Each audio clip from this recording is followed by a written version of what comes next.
सप्ताह में ये दशम अध्याय का समापन होने वाला है और भगवान इस दशम अध्याय में बहुत सारी उपमाओं के माध्यम से समझा रहे हैं कि कैसे हर स्थिति में मेरे आभास आप लोग कर सकते हो। लोग चुनौती देते हैं, भगवान किसने देखे हैं, भगवान दिखाओ तो माने। तो भगवान भगवत गीता में ये मार्ग देते हैं जिससे हम भगवान को सतत महसूस कर सकते हैं।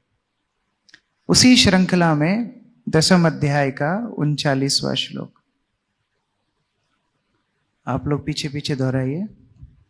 यश्चापि सर्वभूतानां बीजं तदहं अर्जुन न तत् अस्ति बिना यत्स्यान् मया भूतं चराचरम्। यश्चापि सर्वभूतानां बीजं तदहम् अर्जुन न तदस्ति विना यत्स्यान् मया भूतं चराचरम्। यश्चापि सर्वभूतानां बीजं तदहम् अर्जुन न तदस्ति विना यत्स्यान् मया भूतं चराचरम्। हिंदी गीता है किसी के पास?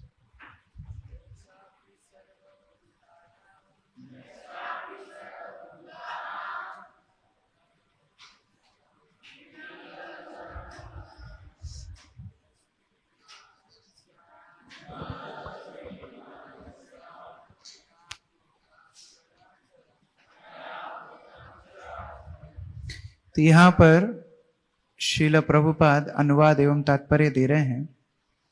श्रील प्रभुपाद का अनुवाद,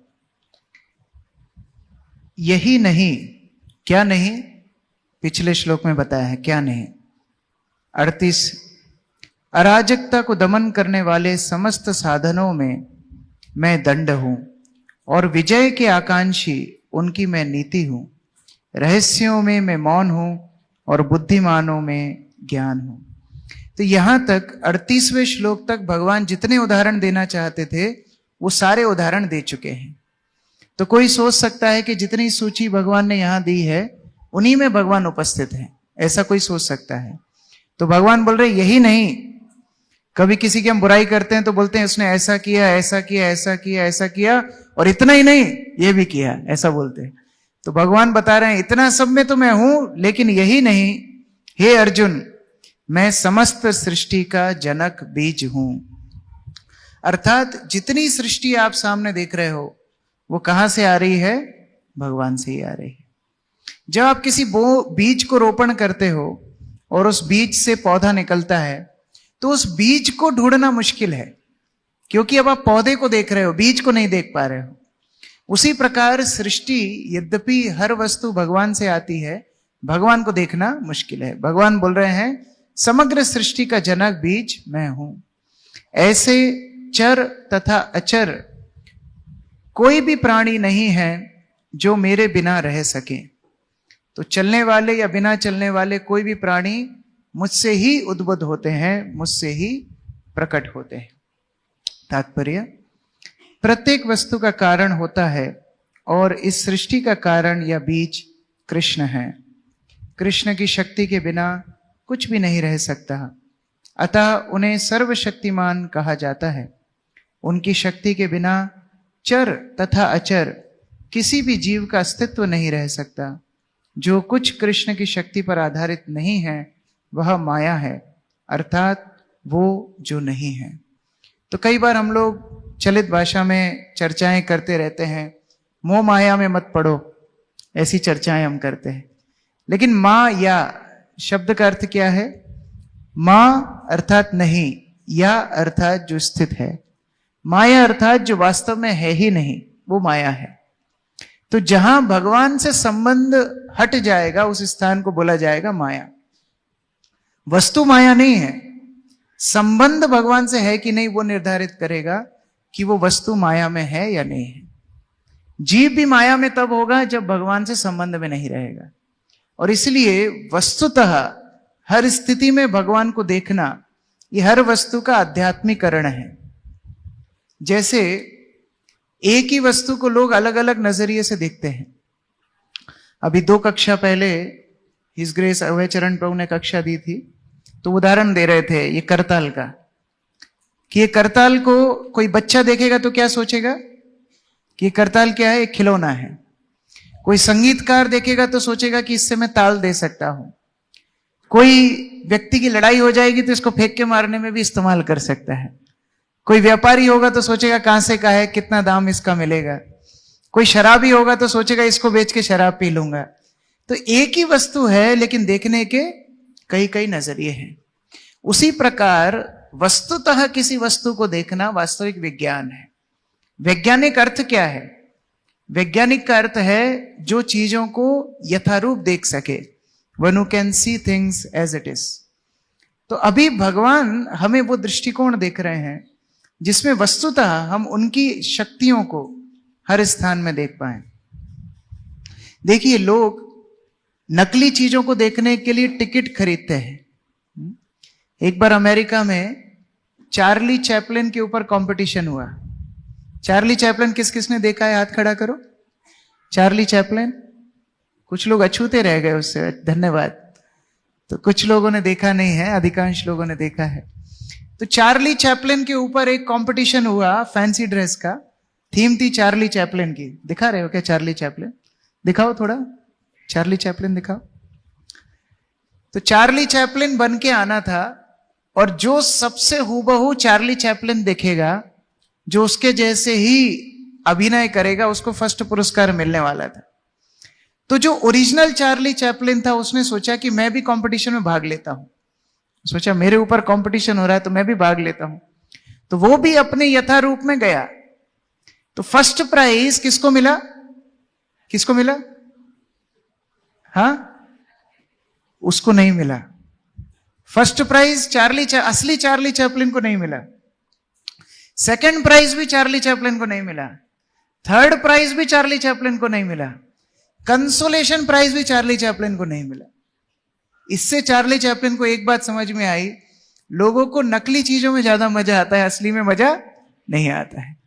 श्रील प्रभुपाद बताते थे कि कलकत्ता में एक थिएटर बुक किया गया, और उस थिएटर में एक व्यक्ति परफॉर्मेंस देख रहा था, जिसके लिए लोग टिकट खरीद के, हाउसफुल था वो, टिकट खरीद के अंदर एंट्री ले रहे थे।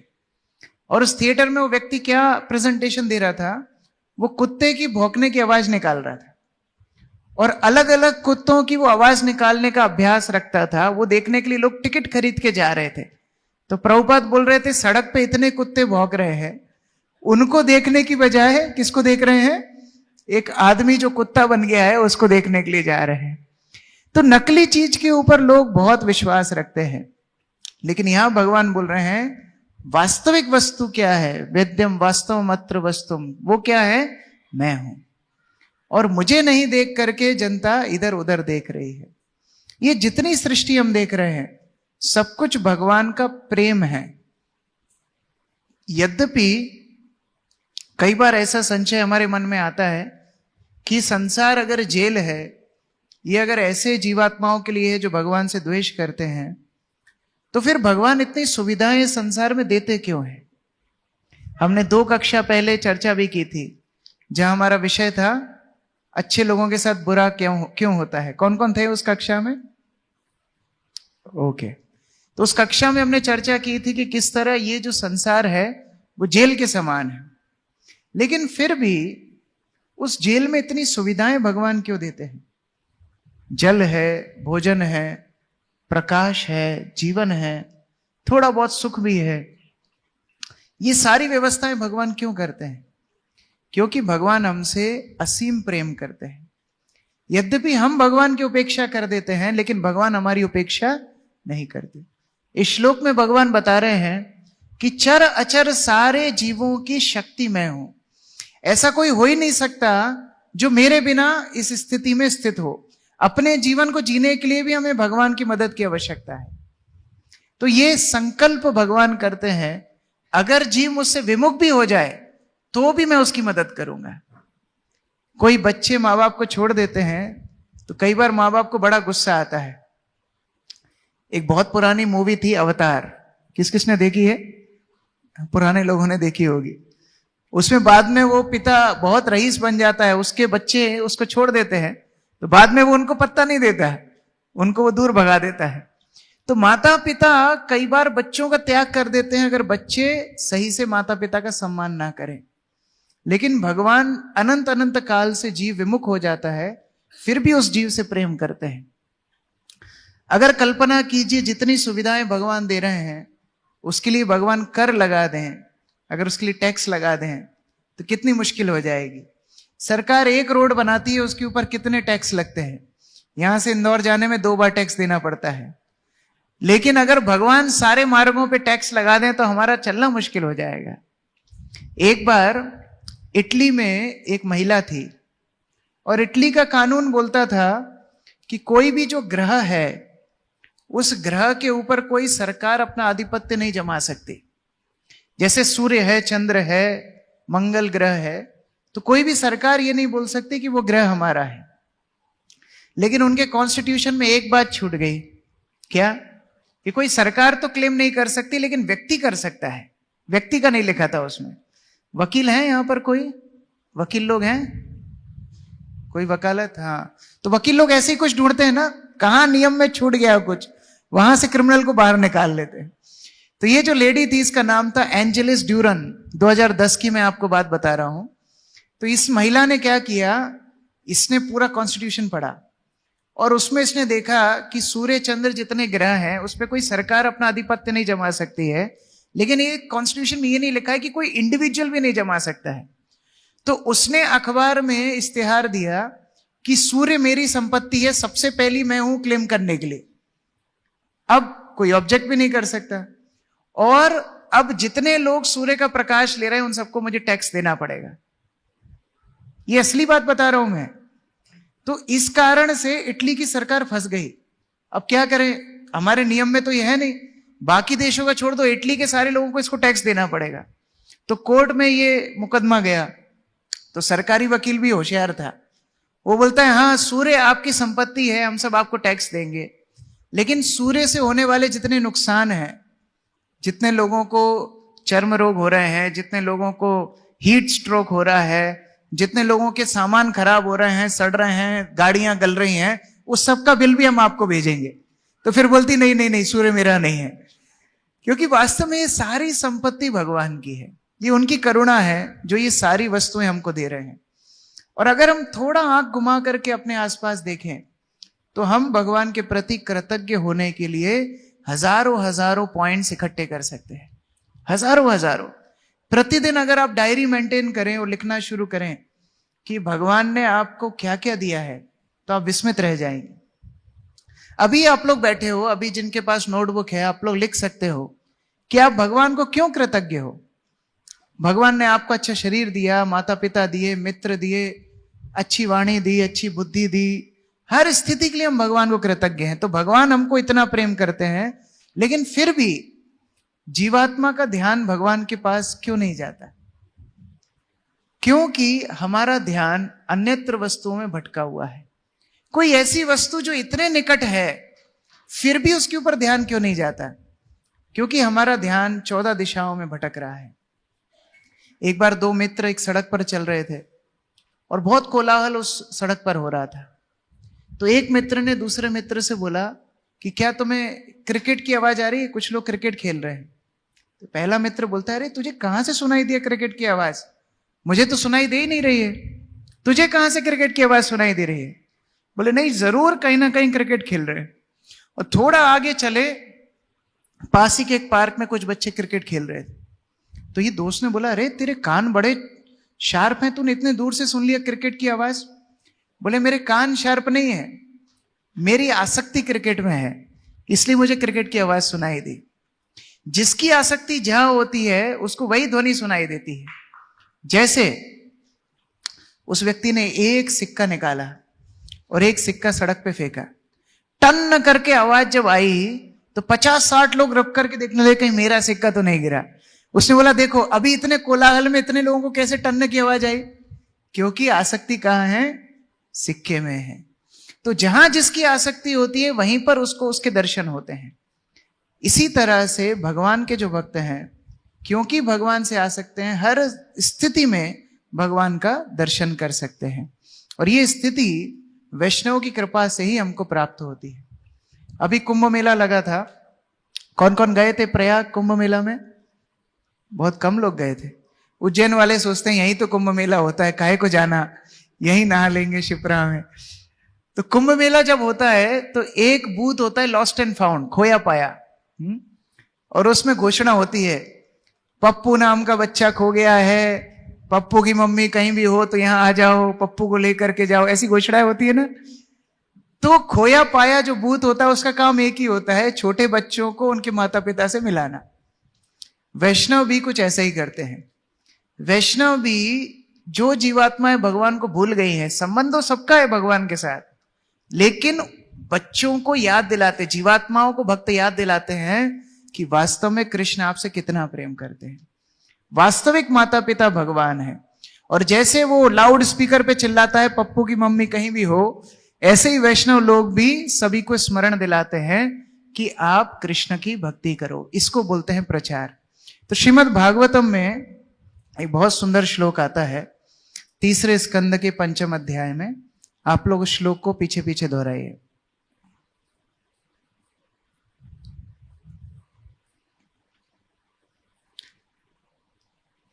जनस्य कृष्णाद् विमुखस्य दैवाद् अधर्मशीलस्य सुदुःखितस्य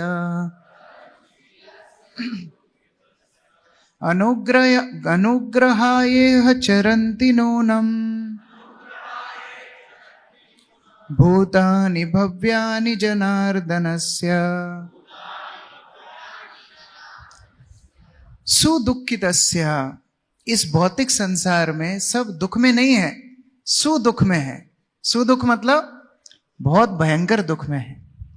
दुख तो कभी कभी आता है, सुदुख मतलब जो हमेशा ही दुख में रहते हैं।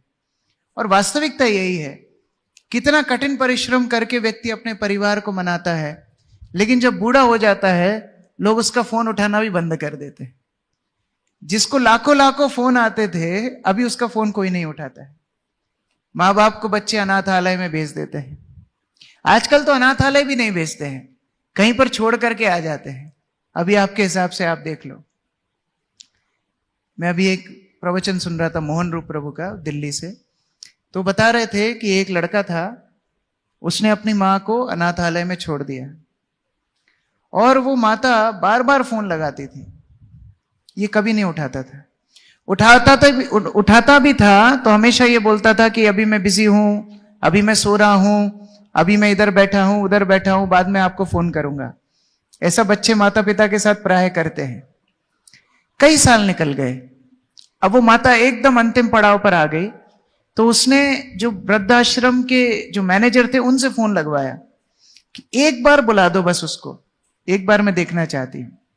अब ये लड़का भी लगभग 50-55 का हो ही गया था। इसको बुलाया गया और माता ने बोला, देख तू तो फोन उठाता नहीं था, मैंने तुझे बुलाया है, मेरी आखिरी कुछ इच्छा है वो पूरी कर दे। बोला क्या इच्छा है आपकी? बोला ये जो टॉयलेट है इसमें तू वेस्टर्न टॉयलेट लगवा दे। ठीक है। बोले एक एसी इस कमरे में लगा दे, एक टीवी लगा दे, नीचे सोते मुझसे बनती नहीं है, एक पलंग यहां पर लगवा दे, एक यहां पर कूलर भी रख दे, ये सारी व्यवस्थाएं कर दे। लड़का बोलने लगा, माँ जी अभी आप 75-80 की हो, कभी भी हरि बोल होने वाला है आपका, अभी ये सब क्यों चाहिए आपको, क्या कारण है? बोले बेटा मेरे लिए नहीं चाहिए, तुझे जब तेरा बेटा यहां भेजेगा तो तुझे ये सब सुविधाएं मिलनी चाहिए, ये मैं विचार कर रहा हूं। आप लोग ताली बजा रहे हो, लेकिन ये दुख की बात है। कितना कष्टप्रद जीवन व्यक्ति पूरा जीवन जीता है और अंत समय में उससे कोई बात करने वाला भी नहीं होता है। लोग अकेले मरते हैं, लोनलीनेस में मरते हैं। और इसलिए यहां पर बोला जा रहा है सुदुखितस्य। लेकिन ये दुख क्यों है, इतना भीषण दुख क्यों है जीवात्मा के जीवन में, क्यों है?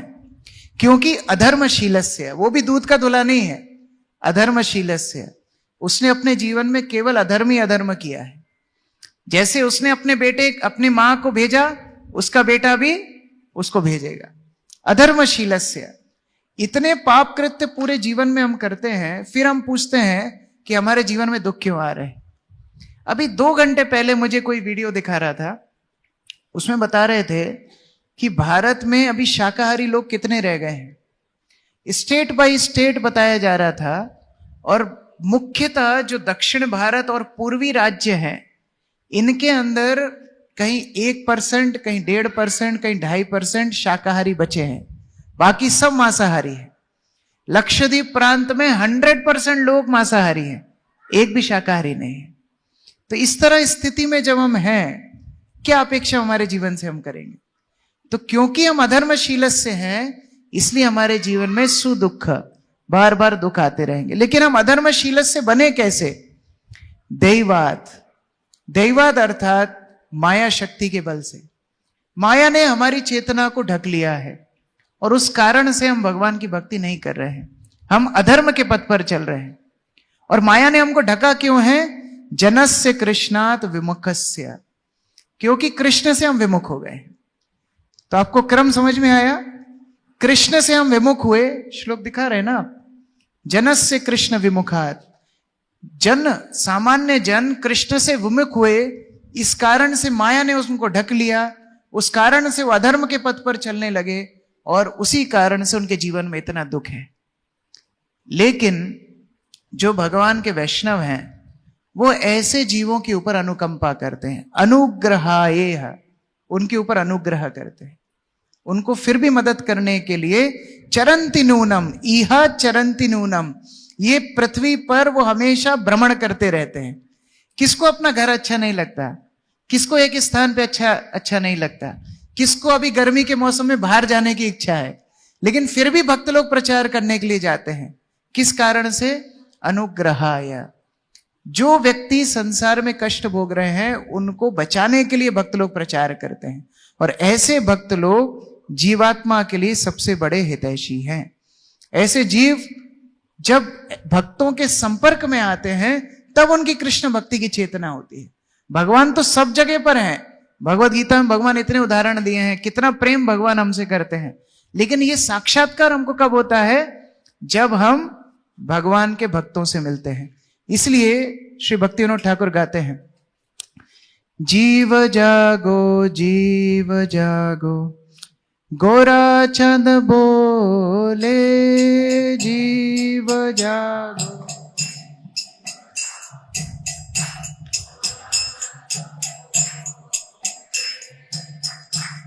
कतो निद्रा जाओ माया पिशाचिर कोले,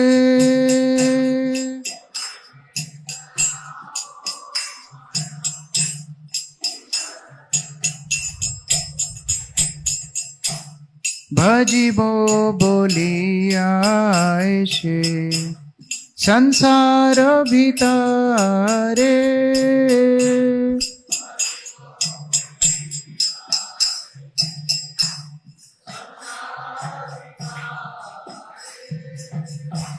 भूलिया रहिले तुमी अविद्यार भारे,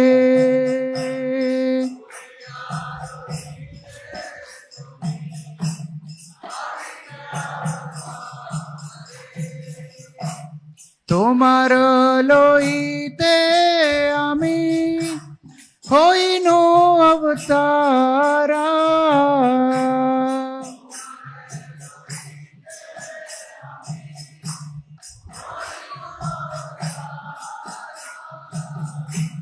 আমি বিনা বন্ধু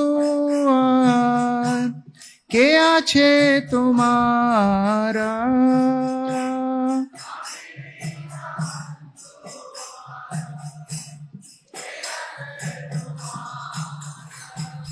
हरे कृष्णा कृष्णा कृष्णा हरे हरे, हरे राम राम राम हरे हरे हरे।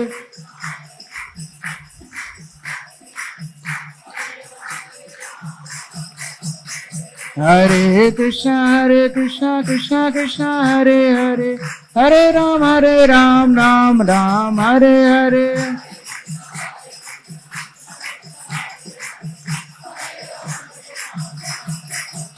हरे कृष्णा कृष्णा कृष्णा हरे हरे, हरे राम राम राम हरे हरे।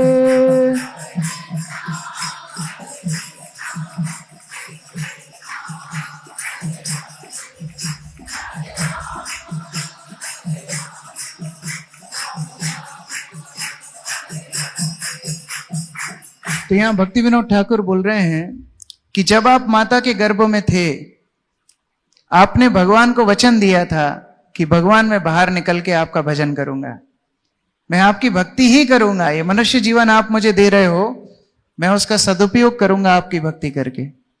लेकिन जैसे ही जन्म हुआ वैसे ही भगवान को हम भूल गए, और इसीलिए वैष्णव लोग आते हैं हमें स्मरण दिलाने के लिए। सबसे बड़े हितैषी हमारे वैष्णव हैं, उनसे बड़ा बंधु हमारा और कोई नहीं है, जो हमें स्मरण दिलाते हैं कि आप भगवान की संगति हर क्षण कर सकते हो, भगवान को आप हर क्षण अनुभव कर सकते हो, उनके प्रेम को आप हर स्थिति में अनुभव कर सकते हो। 4 तरह से एक बद्ध जीव भगवान की अनुभूति कर सकता है। प्रथम है शास्त्रों के माध्यम से। शास्त्र वो चक्षु हैं जो हमको भगवान का दर्शन कराते हैं, इसलिए शास्त्रों को दर्शन भी बोला जाता है। हम बोलते हैं षड दर्शन। दर्शन अर्थात भगवान के दर्शन शास्त्रों के माध्यम से जीव को होते हैं। और केवल बद्ध जीव ही नहीं, जो मुक्त जीव हैं वो भी भगवान को शास्त्रों के माध्यम से देखते हैं। भागवत के प्रथम स्कंद में वर्णन आता है कि अर्जुन, जो भगवान का प्रिय मित्र था, वो अर्जुन भगवान के भगवत धाम लौटने के बाद द्वारका से भगवान की पटरानियों को लेकर के आ रहे थे, और उस समय पर कुछ ग्वालों ने अर्जुन के ऊपर आक्रमण कर दिया।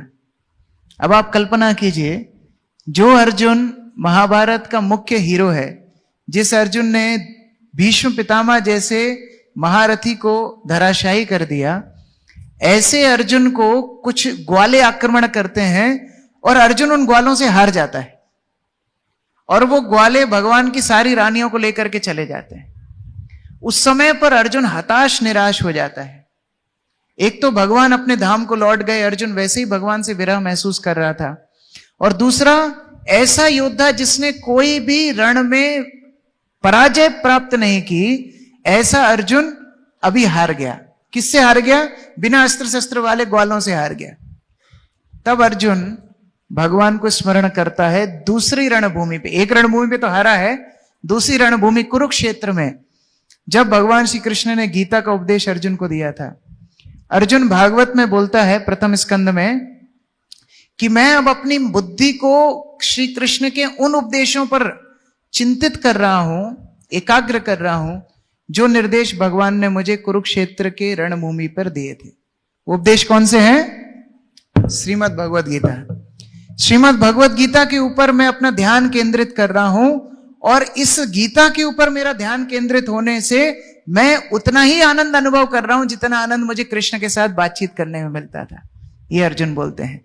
इसका मतलब शास्त्र हमें ये मौका देते हैं, अगर हम शास्त्र उठा करके पढ़ें तो हम भगवान की संगति बड़ी सुलभ मार्ग से कर सकते हैं। दूसरा मार्ग भगवान की संगति करने का है, सृष्टि में भगवान को देखना शुरू करना चाहिए। यह अभ्यास हमको करना चाहिए। श्रील प्रभुपाद समझाते हैं, भगवान के उतरने का वेट मत करो। ऐसा नहीं तुम्हारे जीवन में भगवान एक दिन आएंगे, दरवाजा खटखटाएंगे और बोलेंगे मेरे को देख लो। इस दिन के लिए प्रतीक्षा मत करो, सृष्टि में ही भगवान को देखने की शुरुआत करो। हमारे इस्कॉन में एक सन्यासी हैं, प्रभुपाद के वरिष्ठ शिष्य श्रील राधा गोविंद स्वामी महाराज। तो राधा गोविंद स्वामी महाराज अमेरिका गए प्रचार करने के लिए।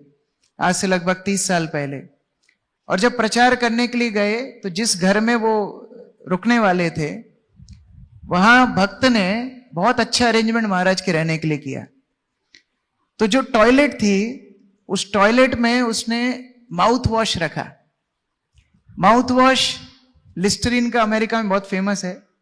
लिस्टरीन का माउथ वॉश रखा और 2 कलर का रखा कि महाराज को जो पसंद आएगा महाराज इस्तेमाल कर लेंगे। एक पीले रंग का रखा, एक नीले रंग का रखा। तो कुछ देर बाद जब वो जाकर के देखता है, राधा गोविंद स्वामी महाराज टॉयलेट में दंडवत प्रणाम कर रहे थे। तो ये व्यक्ति घबरा गया, बोले महाराज आप गिर गए, क्या हो गया आपको? बोला नहीं नहीं, मैं गिरा नहीं हूं, मैं वृंदावन धाम से इतने दूर आया, मुझे राधा श्याम सुंदर का स्मरण हो रहा था और मैंने देखा तुमने ये 2 बॉटल रखी हैं, एक नीली एक पीली, ये मुझे राधा कृष्ण का स्मरण दिला रहे हैं। तो ये चेतना होनी चाहिए, हर स्थान में कृष्ण का चिंतन हो। श्री चैतन्य महाप्रभु के एक बहुत अनन्यतम भक्त थे मुकुंद, आज से 500 वर्ष पहले, 550 वर्ष पहले। और ये अपने व्यवसाय से एक चिकित्सक थे, डॉक्टर थे। तो एक बार इनको उस स्थान के जो नवाब थे उन्होंने बुलाया। उस टाइम मुगल साम्राज्य था भारत में। तो नवाब ने बुलाया चिकित्सा करने के लिए। तो मुकुंद जैसे ही उस नवाब के निकट गए, उस नवाब की सेवा में एक दास पंखा कर रहा था और वो पंखा मोर पंख का बना हुआ था। तो मुकुंद जैसे ही उस मोर पंख के पंखे को देखता है, वैसे ही किसका स्मरण आ जाते हैं? कृष्ण का स्मरण आ जाते हैं। और कृष्ण का स्मरण करते उस उच्च स्थान से नीचे गिर जाते हैं, लुढ़कते हुए कृष्ण के चिंतन में अपना सुध बुध खो देते हैं। यह शुद्ध भक्त की चेतना होती है। जहां जहां दृष्टि भक्त की पड़ती है, वहां वहां कृष्ण को देखने का प्रयास करते हैं। हाँ, एक बार श्रील प्रभुपाद एयरपोर्ट पर आ रहे थे, कई भक्त गए प्रभुपाद को वेलकम करने के लिए। तो एक नया लड़का भी था मंदिर में, उसको भी भक्त ले गए साथ में। तो एयरपोर्ट पर जब प्रभुपाद आए तो सब भक्त लोग कीर्तन कर रहे थे, हरे कृष्णा कृष्णा कृष्णा हरे हरे, हरे राम राम राम हरे। सब कीर्तन कर रहे थे। तो प्रभुपाद जैसे ही बाहर निकल रहे थे, ये जो नया लड़का था ये प्रभुपाद को देख रहा था। लेकिन प्रभुपाद को देखते देखते इसकी नजर प्रभुपाद के पीछे एक सुंदर युवती आ रही थी, उसके ऊपर पड़ी और ये आंखें फाड़ फाड़ के उसको देखने लगा। अब प्रभुपाद ने बराबर देख लिया इस लड़के को उसको देखते हुए। तो प्रभुपाद एकदम उस लड़के के सामने आ गए।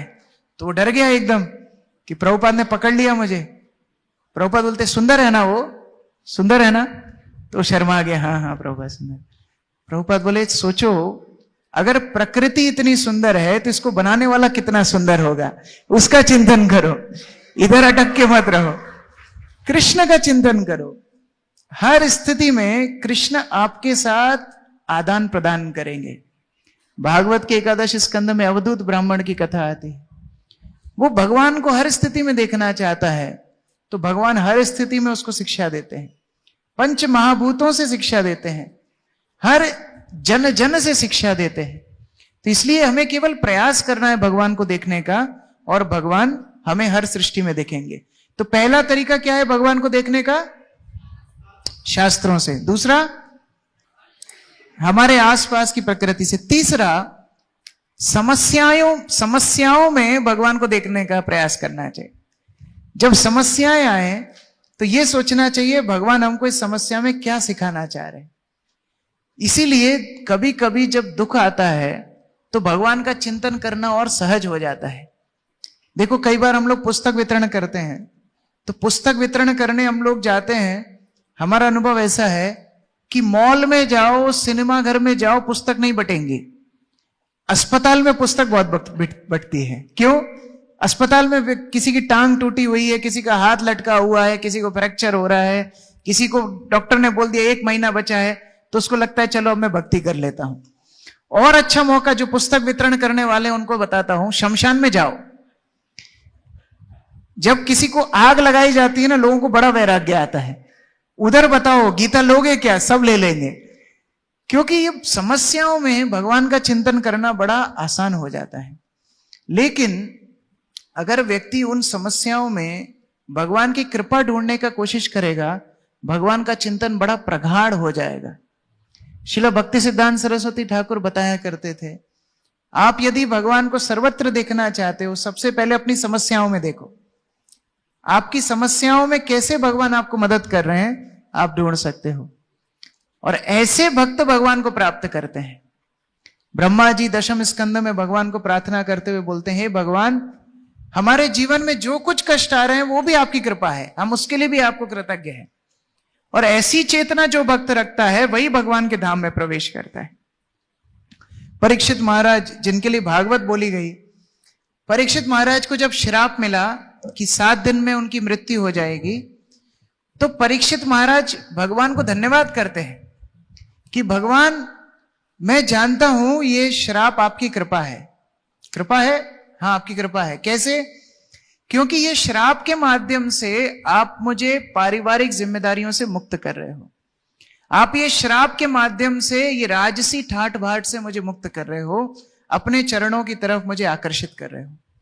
तो इसलिए आपके जीवन में अभी तक जो भी घटनाएं घटी हैं, थोड़ा विचार करके देखना कि भगवान आपको उसमें क्या शिक्षा देना चाहते हैं। उससे आपकी ईश चेतना, भगवत चेतना की वृद्धि होगी।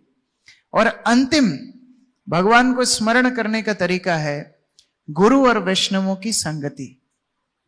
गुरु और वैष्णव की संगति में स्वतः ही कृष्ण का स्मरण हो जाता है। बाकी 3 तरीके जो मैंने बताए उसमें थोड़ा परिश्रम आपको करना पड़ेगा, पुस्तकें आपको पढ़नी पड़ेंगी, संसार में भगवान को देखना है, थोड़ी बुद्धि खपानी पड़ेगी, समस्याओं में भगवान को देखना है तो बहुत जिगरा चाहिए। लेकिन भक्तों की और गुरु की संगति में स्वतः ही भगवान का चिंतन हो जाता है। इसलिए सरलतम मार्ग भगवान को हर स्थिति में देखने का है, अगर हम गुरु और वैष्णवों की संगति करें। ये संगति से जो भगवान का साक्षात्कार आप कई कई जन्मों में करने वाले थे, वो आपको इसी जन्मों में तत्काल हो जाता है। जैसे मानो कोई व्यक्ति आपके सामने खड़ा है और वो अपने जेब से एक गोली निकाले, बंदूक की गोली, और फेंक के आपके ऊपर मारे, तो आपको लगेगी क्या? लगेगी? नहीं लगेगी। लेकिन वही अब पिस्तौल में वो गोली डालता है तो फिर आप भागने लगते हो, क्योंकि अब वो गोली आपके जीवन को ले सकती है। उसी तरह हमारी भक्ति उस तरह है जैसे जेब से गोली निकाल के फेंकी, कोई शक्ति नहीं है उसमें। लेकिन जब परंपरा की बंदूक में वो गोली चली जाती है, फिर वो भगवान कृष्ण के चरणों तक पहुंचा देती है। इसलिए गुरु और कृष्ण की संगति करने से स्वतः कृष्ण का अनुभव भक्त को होने लगता है। और ये प्रयास हमको करना चाहिए। हम कई कई उदाहरण देखते हैं कि कैसे सृष्टि की शुरुआत में ब्रह्मा जी को भगवान ने भगवत ज्ञान दिया। बाद में नारद मुनि ब्रह्मा जी के पास जाते हैं और नारद मुनि ब्रह्मा जी को बोलते हैं कि भगवान कौन है, सृष्टा कौन है, मुझे तो लगता है आप ही सृष्टा हो। तो ब्रह्मा जी पहले तो उनको डांटते हैं और फिर नारद मुनि को बोलते हैं, तुमने मेरे ऊपर बहुत कृपा की है, क्योंकि अब मैं तुम्हें कृष्ण कथा सुनाऊंगा, तुमने मुझे कृष्ण के बारे में बोलने का मौका दे दिया। तो इस तरह गुरु और कृष्ण के पास हम जाते हैं तो वो हमें कृष्ण के विषय में बताते हैं, और इसलिए हमारी कृष्ण चेतना तुरंत जागृत हो जाती है। वैष्णव आचार्य बोलते हैं, वैष्णव संगेते मन आनंदिते अनुखन सदा है कृष्ण पर संग। क्यों वैष्णव संग करना चाहिए? क्योंकि वैष्णव संगति में हमेशा क्रिकेट IPL की चर्चा होती रहती है ना। जब भी 2 वैष्णव मिलते हैं तो वो डिस्कस करते हैं कि अभी लेटेस्ट नेटफ्लिक्स सीरीज कौन सी आई है, यही चर्चा करते हैं ना, कि अभी अगली सरकार किसकी आएगी, यही चर्चा करते हैं। नहीं, भक्त लोग ये चर्चा नहीं करते। भक्त लोग क्या चर्चा करते हैं? कृष्ण के बारे में चर्चा करते हैं। और जब वो कृष्ण के बारे में चर्चा करते हैं तो कृष्ण उस संगति में प्रकट हो जाते हैं। अगर आपको मौका मिले भगवान के मंदिर आने के लिए और दूसरे हाथ पर कुछ वैष्णवों के साथ बैठ करके कथा श्रवण करने के लिए, तो वैष्णवों के साथ कथा श्रवण करना ज्यादा श्रेयस्कर है। लोग सोचते हैं हम वृंदावन चले जाएंगे, हम जगन्नाथपुरी चले जाएंगे, तिरुपति बालाजी 24 घंटे लाइन में लग के दर्शन करे आएंगे। लेकिन उन सबसे श्रेयस्कर है भगवान के भक्तों की संगति में बैठ के उनकी कथा सुनना। वहां भगवान ज्यादा प्रस्तुत करते हैं अपने आप को। एक बहुत प्रचलित धाम है श्रीरंगम। श्रीरंगम में भगवान रंगनाथ की पालकी रोज निकलती है और वो पालकी में बहुत सारे लोग रोज भाग लेते हैं। बहुत बाजे गाजे बजते हैं, कई हाथी घोड़े चलते हैं बहुत सारे आह्लाद के साथ वो पालकी निकाली जाती है।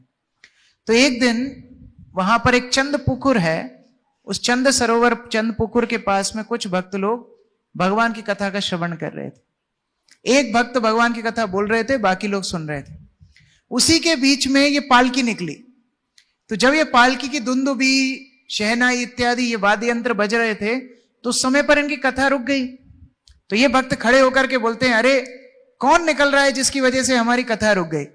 देखा भगवान की पालकी निकल रही, तो बेचारे शांत होके बैठ गए। अब भगवान की पालकी जब मंदिर पहुंची तो स्वयं रंगनाथ भगवान ने पुजारी को आदेश दिया, आज से लेके अगले 1 साल तक मेरी पालकी नहीं निकलेगी। बोले, अरे भगवान, हमसे कोई त्रुटि हुई है क्या? आप पालकी क्यों बंद करवा रहे हो? तो भगवान बोलते, नहीं, आपसे त्रुटि नहीं हुई, मुझसे त्रुटि हुई है।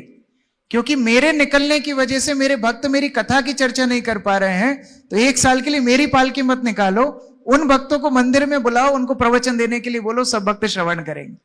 आप कल्पना करो। तो कई बार हमको आसक्ति होती है, जुलूस निकालेंगे साहब, झंडा निकालेंगे, हम ये करेंगे वो करेंगे, लेकिन आध्यात्मिकता का मूल भीति है साथ में बैठ करके कृष्ण कथा का श्रवण करना।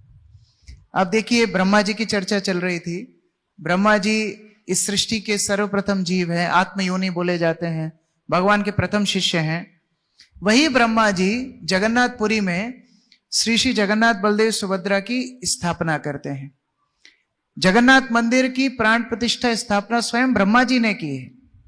लेकिन वही ब्रह्मा जी कलयुग में हरिदास ठाकुर के रूप में आते हैं, जो मंदिर के भीतर ही नहीं गए कभी।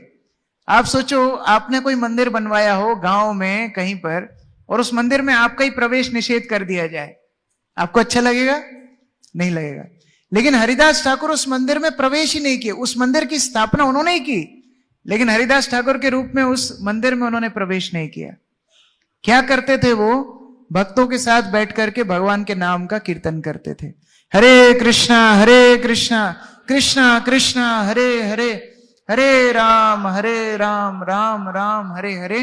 और हरिदास ठाकुर बोलते थे कि जगन्नाथ के पट तो कभी कभी बंद भी होते हैं, लेकिन ये हरिनाम ऐसा, इसके पट कभी बंद नहीं होते।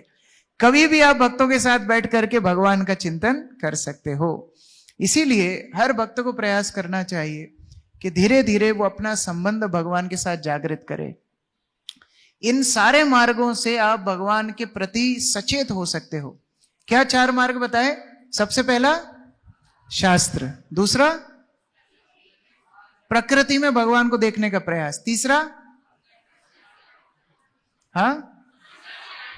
समस्याओं में भगवान का चिंतन, चौथा गुरु और वैष्णवों की संगति। अब जब आपको ये गुरु और वैष्णवों की संगति मिल जाएगी, उसके बाद आपको क्या करना चाहिए, ये हम थोड़ा रुक्मिणी देवी के संदर्भ से देखते हैं। 10वें स्कंद में 52वें अध्याय में रुक्मिणी की उत्सुकता का वर्णन है। रुक्मिणी देवी भगवान को प्राप्त करना चाहती है, बहुत सारी समस्याएं उनके मार्ग में हैं, लेकिन क्या क्या उन्होंने क्रमबद्ध रूप से किया जिस कारण से कृष्ण ने उनको स्वीकार किया, इस एक श्लोक से हम समझ सकते हैं। आप लोग पीछे पीछे दोहराना। श्लोक है, ओके। तदेवत्यासितापांगी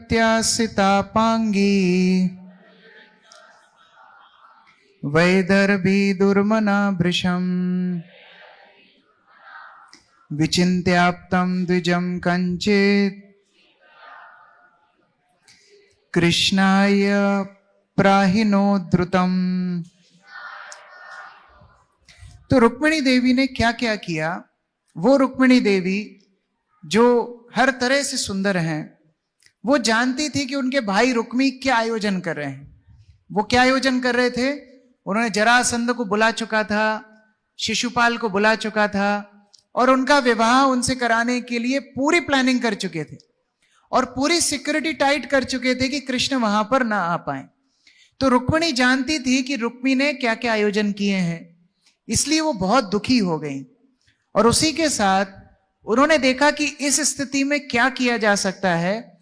उन्होंने एक ब्राह्मण का आश्रय लिया और उनको तुरंत कृष्ण के पास भेजा। अब इसमें कुछ विशेष बातें हैं जिनका हमको ध्यान रखना है, याद रखना है। 4 बातें रुक्मिणी के इस श्लोक से हम सीख सकते हैं। 4 तो हमने पहलू सीखे कैसे हम कृष्ण के प्रति सचेत हो। अब 4 बातें सचेत होने के बाद क्या करना चाहिए, 4 चीजें करना चाहिए। सबसे पहला अवेत्य। रुक्मिणी जानती थी कि उनका भाई रुक्मी क्या क्या कुकर्म करने वाला है। उसी तरह भक्तों की संगति में हमको माया के बारे में ज्ञान लेना चाहिए कि माया हमको कैसे कैसे फंसाती है। कई बार हम इस्कॉन के कार्यक्रम में आते हैं, लोग हमको बहुत बार फीडबैक दिए हैं कि आप इस्कॉन वाले डराते बहुत हो, आप थोड़ा पॉजिटिव बोला करो, नेगेटिव नेगेटिव बहुत बोलते हो। बोलते जन्म मृत्यु जरा व्याधि, आदि दैविक आदि आत्मिक आदि भौतिक। फिर आप बोलते हो कि कभी भी मृत्यु हो सकती है। फिर आप बोलते हो कि परिवार वाले आपको छोड़ देंगे। फिर आप बोलते हो कि हताश निराश होकर आप नरक में जाओगे। इतना डराते क्यों? भाई डॉक्टर का काम बीमारी बताना है, अब आपके ऊपर है, आप उसको स्वीकार करो चाहे ना करो। ये डॉक्टर का काम है बीमारी बताना। जैसे एक बार एक परिवार में किसी की मृत्यु हुई, अगले दिन वो लोग पार्टी कर रहे थे।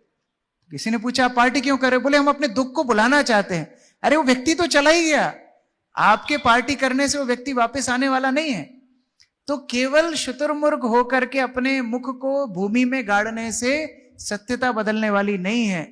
जिस तरह रुक्मिणी ने रुक्मी के प्लान का बोध करा, उसी तरह माया के बारे में भी भक्तों को पता होना चाहिए। कैसे काम क्रोध लोभ मोह मत्सर्य हमको फंसाते हैं, ये ज्ञान हर भक्त को होना चाहिए। इसलिए रोज सुबह जब शुरू करने के पहले हम लोग 10 नाम अपराध पढ़ते हैं। क्यों 10 नाम अपराध पढ़ते हैं? क्योंकि दिन भर वो अपराध होने की संभावना है। बहुत खुजली होती है मुख में कि हम वैष्णवों की निंदा करें, बहुत इच्छाएं होती हैं कि हम शास्त्रों का निंदन करें, बहुत इच्छा होती है कि हम गुरु वैष्णव की आज्ञा को अवहेलना कर दें। लेकिन अगर ये 10 नाम अपराध याद रहेंगे तो कम से कम हम उनसे बचने का प्रयास करेंगे। तो सबसे पहला अवेयरनेस, हमें पता होना चाहिए कि माया शक्ति कितनी दुरत्य है, कितनी शक्तिशाली है। दूसरा है दुर्मना। दुर्मना मतलब रुक्मिणी संतुष्ट नहीं थी। क्या रुक्मिणी ने अब जो प्लान किया है चलो स्वीकार कर ही लेती हूं, अभी मैं तो कुछ कर नहीं पाऊंगी, अबला नारी अकेली क्या करूंगी, ऐसा नहीं। उन्होंने सोचा मैं इसके विपरीत अब कुछ एक्शन लूंगी। तो उन्होंने स्वयं की इच्छा को जागृत किया।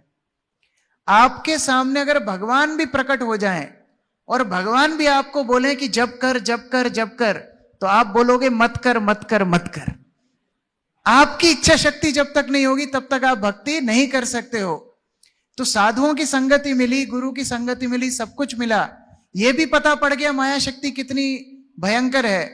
उसके बाद भी दूसरी बात, आपको इच्छा शक्ति प्रबल करनी पड़ेगी कि मुझे इसी जीवन में भगवान का प्रेम प्राप्त करना है, इसी जीवन में मुझे भगवान के प्रति कृतज्ञ होना है। ये प्रेम के बिना मेरा दरिद्र जीवन है। इसलिए हे भगवान, यदि वास्तव में आप मुझे अपना दास मानते हो, वेतन रूप में अपना प्रेम दे दो, आप मुझ पर कृपा कर दो। तो इसीलिए दूसरी बात है इच्छा शक्ति। तीसरा है, जिस तरह रुक्मिणी ने एक ब्राह्मण को अपना दूत बनाया, उसी तरह हमें भी वैष्णवों का सहारा लेना चाहिए। वैष्णवों का सहारा लिए बिना हम भगवान के प्रति प्रेम को जागृत कभी नहीं कर सकते। कोई अगर सोचता है कि मेरा प्रेम जागृत हो जाएगा केवल राधे राधे करके, कभी जीवन में होने वाला नहीं। वैष्णवों का आश्रय हर व्यक्ति को लगने वाला है। इसीलिए वैष्णवों के प्रति जब हम सद्भावना रखते हैं, वो वैष्णव जाके भगवान को प्रार्थना करते हैं कि इसके ऊपर आप कृपा करो। हमारी प्रार्थना सुनने का समय नहीं है भगवान के पास, वो बहुत बिजी व्यक्ति हैं। 16,108 पत्नी है उनकी, और उसके अलावा कई कई करोड़ गोपियां हैं, और सबसे बड़ी बात राधा रानी साथ में खड़ी हुई है। उनसे बातचीत करेंगे कि आपकी बात सुनेंगे? इसीलिए भगवान के पास अगर कोई संदेश पहुंचाना है, वैष्णवों के माध्यम से पहुंचाना चाहिए। आज सुबह ही हम भागवत में पढ़ रहे थे, प्रहलाद महाराज भगवान नरसिंहदेव के सामने खड़े हैं। जो नरसिंहदेव को कोई संतुष्ट नहीं कर पाया, जो नरसिंहदेव के उग्र रूप को देख करके सब डर रहे थे, प्रहलाद महाराज नरसिंहदेव से लड़ाई कर रहे हैं। कैसे लड़ाई कर रहे हैं? प्रहलाद महाराज नरसिंहदेव को बोलते हैं, भगवान आपको क्या दिक्कत है कि आप जीवात्मा को उद्धार नहीं कर रहे हो? ये जो भौतिक संसार में बद्ध जीवन का आप क्यों उद्धार नहीं कर रहे हो? आप सर्वशक्तिमान हो, उसके बाद भी एक कारण मुझे बताओ कि आप इनका उद्धार क्यों नहीं कर रहे हो। ऐसा केवल एक करुणावान वैष्णव ही कर सकता है। जैसे कभी बच्चा फेल हो जाता है तो माता पिता टीचर से लड़ने के लिए चले जाते हैं। ठीक है, उसने लिखा नहीं, फिर भी पास करने में आपको दिक्कत क्या है, पासिंग मार्क्स तो दो, कम से कम 33 नंबर तो दो। ऐसे वैष्णव लड़ाई करते हैं भगवान से कि आप सक्षम हो, आप क्यों कृपा नहीं कर रहे हो बद्ध जीव के ऊपर। श्रील प्रभुपाद भी श्री प्रहलाद महाराज की चेतना लेकर के अपने मार्कण्डेय भागवत धर्म भजन में लिखते हैं, भगवान को बोलते हैं, तव इच्छा मत सब मायार वश। आपकी इच्छा से सब माया में पड़े, अगर आप नहीं अनुमति देते तो माया में कैसे पड़ते। तो अब आपकी जिम्मेदारी है, आप इन सबको मुक्त करो। तो ये जिम्मेदारी कौन ले सकता है, ऐसे भगवान से कौन लड़ाई कर सकता है, केवल वैष्णव ही कर सकते हैं। इसलिए वैष्णवों का आश्रय लेना रुक्मिणी माता तक के लिए अनिवार्य हुआ। हम डायरेक्ट भगवान तक नहीं पहुंच सकते। वास्तविक प्रेम अगर भगवान से करना शुरू करना है तो वैष्णवों से प्रेम करना शुरू कीजिए। वैष्णव जब आपके लिए आवेदन करेंगे, कृष्ण दयामय हो जाएंगे। और अंतिम, ठीक है, समझ गए माया बहुत दुरत्य है, समझ गए कि हमें भगवान के लिए प्राप्त करने के लिए इच्छा शक्ति होना चाहिए, और ये भी समझ गए कि वैष्णवों के साथ संबंध बनाना चाहिए। लेकिन इतनी जल्दी क्या है, अभी तो हम छोटे ही हैं, अभी तो हम 55 के ही हुए हैं, अभी तो 60 ही लगी है हमारी, अभी तो बहुत साल जीना है हमको। नहीं, अंतिम है परिप्राहिणोत द्रुतम। द्रुतम मतलब होता है जल्दी, इमीडिएटली। अगर कोई वस्तु के बारे में आपको पता है कि वस्तु कीमती है तो तुरंत जाके उसको लेना चाहिए। अगर आप किसी वस्तु का महत्व समझ गए तो लेट नहीं करना चाहिए। तो उसी प्रकार से हम समझ गए हमको भक्ति करना है, वैष्णव का आश्रय लेना है, तो देरी किस बात की है। हम समझ गए एक ना एक दिन हमको 16 माला का जप करना है, फिर भी प्रभु जी 8 ही चल रही है, अभी तो 10 करने में भी मुश्किल होती है, 12 करने में मुश्किल होती है। अगर आज ही हमारी मृत्यु हो जाए तो आज तक हम 16 माला का रस ले नहीं पाए, और बिना उसके ही हमारी मृत्यु हो जाएगी। तो जीवन भर जो कार्य कर नहीं पाए उसका मृत्यु पे जाकर के आपको शोक होगा। किस किसने पूरी भागवत पढ़ ली है, हाथ खड़ा करो। अगर अभी बीच में हमारी मृत्यु हो जाए तो ये शोक हमारे साथ ही चला जाएगा कि हमने भागवत पढ़ी ही नहीं जीवन में। एक बार भी भगवान का नाम प्रेम से निकला नहीं, आंखों से अश्रु निकले नहीं, इसी के साथ हमारी मृत्यु हो जाएगी। इसीलिए वेट नहीं करना चाहिए, अभी से तीव्र भक्ति करने के लिए प्रस्तुत होना चाहिए। किस बात के लिए हमारा समय है, क्यों हम समय व्यर्थ कर रहे हैं। फोन हमको क्या देने वाला है, लैपटॉप हमको क्या देने वाला है, अनर्गल प्रजल्प हमको क्या देने वाला है, वैष्णवों की निंदा हमको क्या देने वाली है। ये सब क्रियाएं छोड़ करके भगवान की भक्ति करने के लिए हमारा जीवन है। तो इसलिए आज से ही तीव्र भक्ति के लिए भगवान को प्रार्थना करना चाहिए। तो अगर ये 4 चीजें कोई करेगा तब भगवान आएंगे रथ में बैठ करके और हाथ पकड़ के हमको अपने धाम में ले जाएंगे। तब तक ये कार्य होने वाला नहीं है। तो इसीलिए 4 चीजें रुक्मिणी से हम सीखते हैं। क्या क्या सीखे हम? पहला क्या है, माया शक्ति कितनी प्रबल है ये जानना चाहिए। दूसरा, इच्छा शक्ति होना चाहिए भक्ति करने के लिए। तीसरा, वैष्णवों के प्रति अनुराग होना चाहिए। और चौथा, तीव्रता होना चाहिए, तीव्र इच्छा होना चाहिए भगवान को प्राप्त करने के लिए। और ये 4 चीजें अगर हम करेंगे तब हम कृष्ण से प्रेम करने के लिए प्रस्तुत होंगे। तो भगवान तो हमसे बहुत प्रेम कर रहे हैं, हर क्षण क्षण कर रहे हैं, लेकिन क्या हम प्रेम करने के लिए तैयार हैं? जैसे चौपाटी मंदिर में एक व्यक्ति आया था, वो हिज होलीनेस राधानाथ स्वामी महाराज से मिला। तो महाराज ने उसको पूछा, तुम्हारा नाम क्या है? बोला, मेरा नाम है कृष्ण रेड्डी। बचपन से कृष्ण के बारे में जानता हूं, सुनता हूं, नाम भी कृष्ण रेड्डी है। महाराज बोले, तुम्हारा नाम कृष्ण रेड्डी है, लेकिन तुम कृष्ण के लिए रेडी हो कि नहीं? ये अपने आप से प्रश्न पूछो। तो हम सब आ गए इस मंदिर में, आप बैठे हो, मतलब आप बहुत सौभाग्यशाली हो। अगर आप सौभाग्यशाली ना होते तो भगवान की भक्ति करने का अवसर आपको नहीं मिल रहा होता। लेकिन अब इस अवसर का सही लाभ उठाना है। पहले तो कृष्ण का चिंतन को प्रगाढ़ करना है, जो 4 बिंदु हमने बताए उसके माध्यम से, और फिर कृष्ण को प्राप्त करने के लिए 4 बिंदु जो रुक्मिणी माता ने अपनाए वो अपनाना है। और उसके माध्यम से इसी जीवन में कृष्ण प्रेम का अनुभव हम कर सकते हैं। हरे कृष्ण। जय जगत गुरु श्रील प्रभुपाद की, समवेत भक्त वृंद की, श्री श्री राधा मदन मोहन की, श्रीमद् भगवद गीता यथारूप की, निताय गौर प्रेमानंदे हरि बोल। हरे कृष्णा। किसी का कोई प्रश्न है? Any question?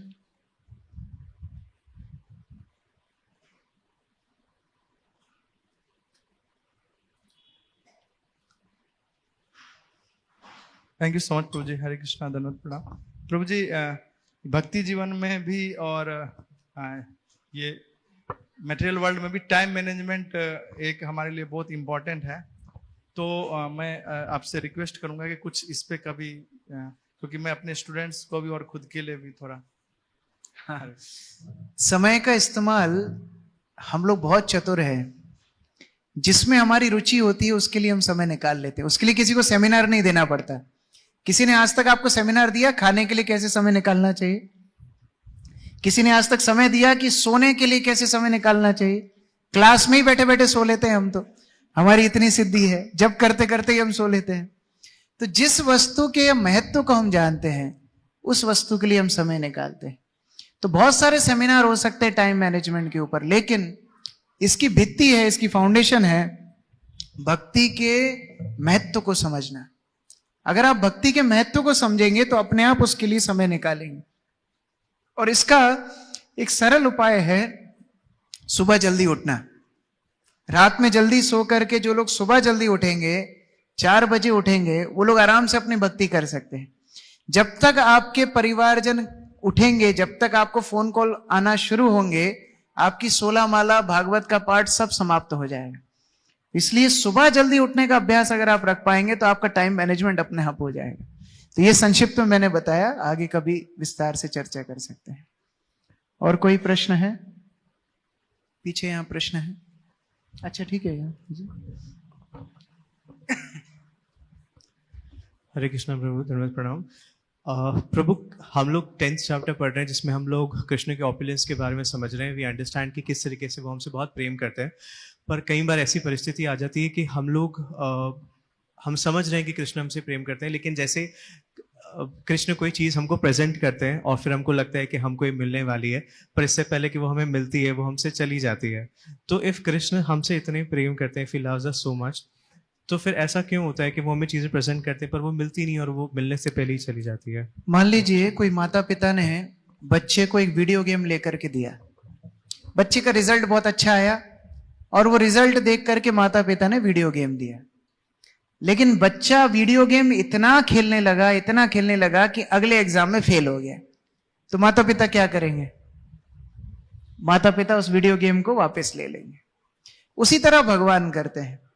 भगवान हमको सब कुछ देने के लिए तैयार है, अपना धाम तक देने के लिए तैयार है, सर्वस्व देने के लिए तैयार है, अपने गुण तक भगवान हमको देने के लिए तैयार है।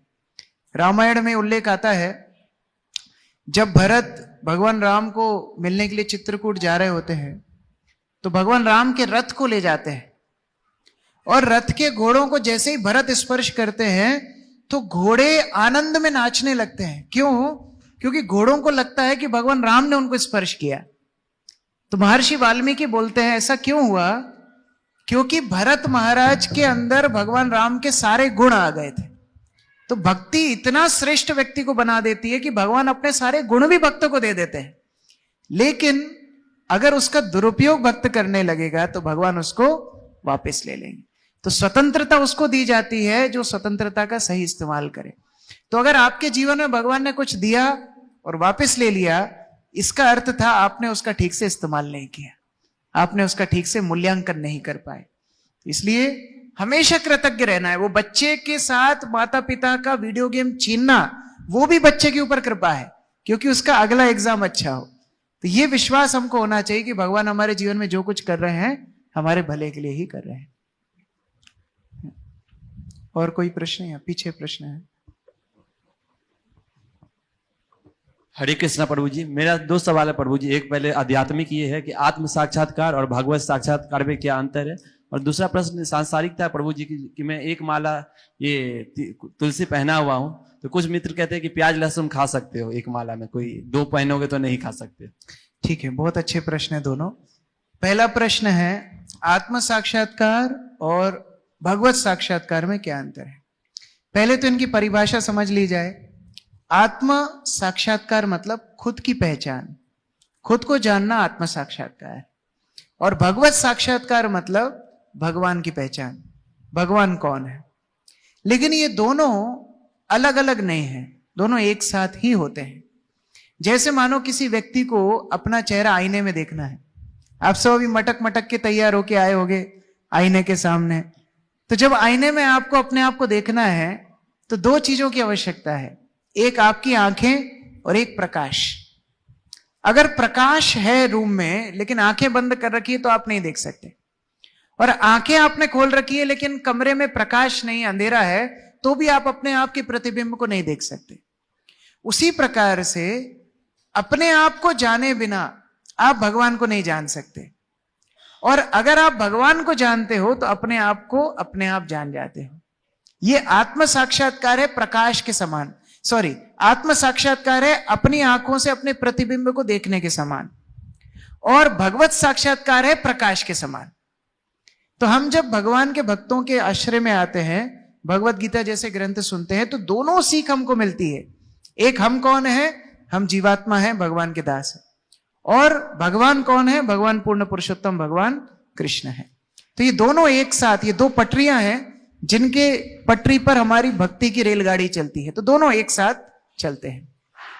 दूसरा प्रश्न पूछा है कि कंठी माला पहन करके क्या प्याज लहसुन खा सकते हैं क्या। अभी ये कंठी माला क्यों पहनते हैं, इसके पीछे एक बहुत सुंदर भावना जुड़ी हुई है। कंठी माला पहनने के पीछे दो भावनाएं हैं। एक, हम भगवान के दास हैं, और दासत्व का सबसे सुंदर उदाहरण है कुकुर, कुत्ता। कुत्ते जैसी वफादारी मनुष्य भी नहीं रख पाते हैं। तो यहां पर बहुत सारे कुत्ते घूमते रहते हैं, लेकिन जब म्युनिसिपैलिटी की वैन आती है सबको पकड़ के ले जाती है, बेचारे कू कू करते रह जाते हैं, पकड़ के ले जाती है। कुछ कुत्तों को नहीं पकड़ती। किन कुत्तों को नहीं पकड़ती? जिनके गले में पट्टा है। तो ये पट्टा बताता है कि हम भगवान के दास हैं। अब मुझे ये बताओ, दास क्या खाएगा? जो स्वामी खाएंगे वही दास खाएगा या कुछ और खाएगा? सच्चा दास वही खाएगा जो स्वामी खाते हैं। और भगवान का एक नाम है सात्विक प्रिया, सत्व प्रिया। भगवान सात्विक भोजन पसंद करते हैं। प्याज लहसुन दोषी नहीं है, लेकिन एक ही गलती है, वो तमोगुण में है। क्योंकि तमोगुण में है, भगवान उसको स्वीकार नहीं करते, और क्योंकि भगवान उसको स्वीकार नहीं करते तो उनका दास कैसे स्वीकार करेगा। इसलिए जो लोग कंठी माला पहनते हैं वो लोग प्याज लहसुन नहीं खाते। दूसरी बात, भगवान को जब भोग लगता है, आपने देखा होगा तुलसी के बिना भोग नहीं लगता है ना। तुलसी डालकर ही हम भगवान को भोग लगाते हैं। तो मानो हम भगवान को यह बता रहे हो कि अब हमने अपने ऊपर तुलसी डाल ली है, अब आप हमको अपनी सेवा में स्वीकार करो। अब हम तुलसी डाल के प्याज लहसुन खाएंगे, इसका मतलब भगवान को हम बोल रहे हैं हमको स्वीकार भी करो, लेकिन हम अपने मनमाने ढंग से चलेंगे। तो क्या भगवान हमको स्वीकार करेंगे? नहीं करेंगे। इसलिए तुलसी माला पहनने के बाद इस कंठ से बाहर अगर निकले तो भगवान का गुणगान निकले, और इस कंठ से नीचे अगर कुछ जाए तो केवल भगवान का प्रसाद जाए। इसीलिए जो वस्तुएं भगवान स्वीकार नहीं करते, आमिष जो आहार है, नॉन वेजिटेरियन फूड है, प्याज लहसुन है, किसी प्रकार का नशा है, ये सारी अभद्र वस्तुएं, जबकि शाकाहारी भी भोजन जो भगवान को अर्पित नहीं है, कंठी माला पहनने वालों को स्वीकार नहीं करना चाहिए। उस तरह प्रभु जी, एक माला, दो माला, तीन माला, इसमें क्या फर्क है? मतलब अगर कंठी पहने, वास्तव में कोई फर्क नहीं है। एक तुलसी पत्ता रखो, चाहे दो तुलसी पत्ता रखो, चाहे तीन तुलसी पत्ता रखो, भगवान भोग स्वीकार करेंगे। अगर एक होगा तो भी स्वीकार करेंगे। लेकिन सामान्यतः थोड़ा सा पहचान के लिए हम लोग इस्कॉन में एक नियम पालन करते हैं कि जो दीक्षित भक्त होते हैं वो 3 राउंड की कंठी माला पहनते हैं, और जिनकी अभी तक दीक्षा नहीं हुई वो 1 राउंड या 2 राउंड पहन लेते हैं, जस्ट पहचान के लिए। नहीं तो उसमें कोई फर्क नहीं है, अंतर नहीं है। धन्यवाद प्रभु जी। और कोई प्रश्न है? माताओं से कोई प्रश्न है? पिताजियों से कोई प्रश्न है? यहाँ एक प्रश्न है आगे।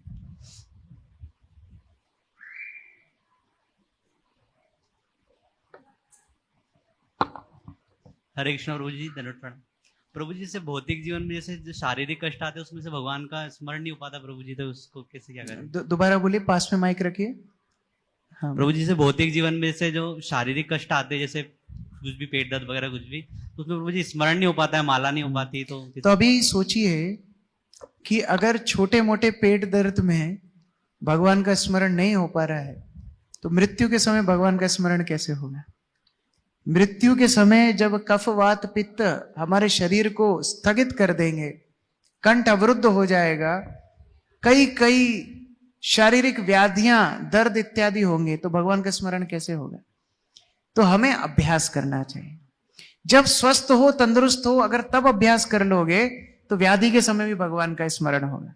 समस्या क्या है, जब हम तंदुरुस्त होते हैं भगवान को भूल जाते हैं, फिर पेट दर्द होता है तो इच्छा होती है भगवान का भजन करने की, लेकिन बस की नहीं होती। इसलिए जब अच्छे जीवित हो, बढ़िया मस्त तंदुरुस्त हो, तब भगवान का स्मरण करने का अभ्यास करो।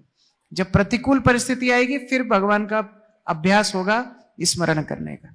इंग्लिश में कहावत है, the more you sweat in the field the less you bleed in the war. जितना ज्यादा सिपाही अपनी प्रैक्टिस करता है, पसीना बहाता है अपनी प्रैक्टिस के दौरान, उतना ही ज्यादा रणभूमि में कम उसका खून बहेगा। अब यहां तो प्रैक्टिस करी नहीं, गमछा पहन के लड़ने चले गए, तो क्या होगा, पहली गोली में वहीं धराशायी हो जाएंगे। इसलिए प्रैक्टिस बहुत आवश्यक है। अगर अपने दैनिक जीवन में हम अभ्यास रखें प्रतिदिन जप करने का, तो मृत्यु के समय, व्याधि के समय, बुढ़ापे के समय भी भगवान का स्मरण कर पाएंगे। और इसलिए देखो, कई कई दादी नानी ऐसी हैं, पूरे दांत झड़ गए उनके, उनसे बोलो दादी नाम लो, हरे कृष्ण महामंत्र लो, नहीं ले पाएंगी। वो धनिया छीनती रहेगी, दिन भर धनिया साफ करती रहेगी, लेकिन नाम नहीं लेगी, क्योंकि जीवन भर अभ्यास किया नहीं भगवान का नाम लेने। इसलिए अभी जब शक्ति है शरीर में, सभी को अभ्यास करना चाहिए भगवान का नाम लेने के लिए। हरे कृष्णा कृष्णा कृष्णा हरे हरे, हरे राम राम राम हरे। श्रील प्रभुपाद की जय। हरे कृष्णा। तो कैसे लगे प्रवचन? तो जो भक्तों ने मन से एकदम एकाग्र होकर श्रवण किए हैं, अभी हम जो करने जा रहे हैं इसमें उनका बुद्धि चमकेगी, और जिनके मन इधर उधर भटक गए हैं उनके लिए भी मौका है, वो फिर से अपने को सुधर सकते हैं। अभी भी मौका है, वो नोट बना सकते हैं जो भी आंसर हम देखेंगे। तो अभी हम क्विज करेंगे, प्रभु जी जो बताइए प्रवचन में उसके शिक्षा के आधारित। Please display.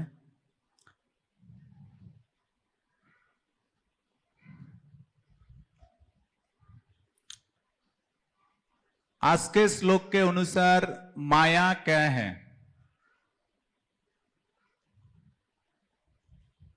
माता जी आप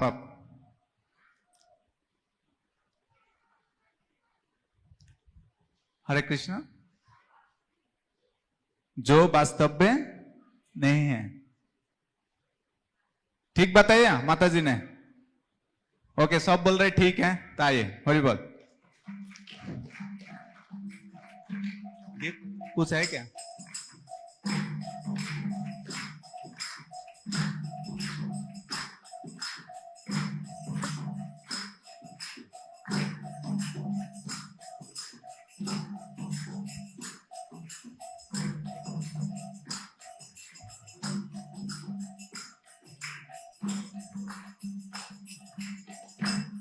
दूसरे क्विज के लिए तैयार है?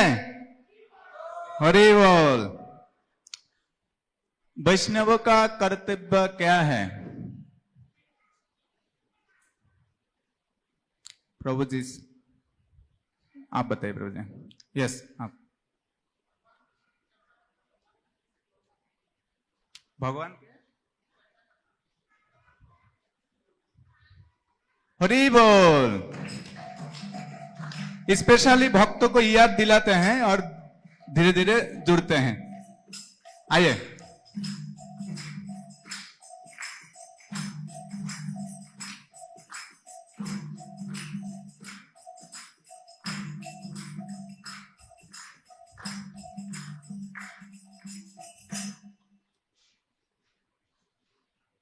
तीसरा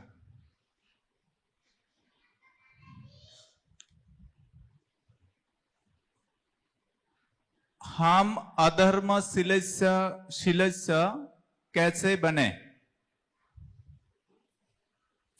ये बता सकते हैं जो पुराने भक्त हैं, जो बहुत दिन से आ रहे हैं आप लोग, क्योंकि थोड़ा कठिन है। इस बार माता जी का टर्म है।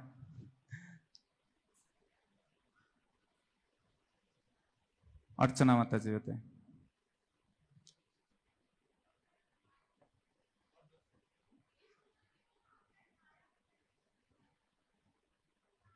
हरि बोल। रिपीट कर सकते हैं, बता सकते, रिपीट करके समझा सकते। हाँ, तो ये अधर्मशील से हम कैसे बने, तो वहां पर क्या बताया, जनैश्य कृष्णात् विमुखस्य दैवात्, कि जब हम भगवान के विमुख हो गए हैं, भगवान से विमुख हो चुके हैं, कृष्ण से विमुख हो चुके हैं, तो हम अधर्मशील से सुदुखित, हम अधर्म में गिर जाते हैं या अधर्मशील से बन जाते हैं। हरे कृष्णा।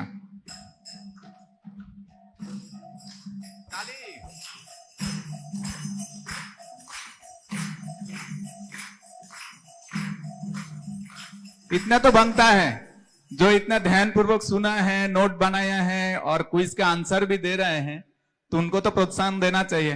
देखिए, ये जो क्वेश्चंस मैंने पूछा, 6 व्यक्ति ने हाथ उठाए। यहाँ पर कितने लोग हैं, कितने डिवोटीज हैं यहाँ पर? 220 भक्तों से 6 व्यक्ति ने हाथ उठाया, तो इनके लिए ताली बनता है कि नहीं बनता है?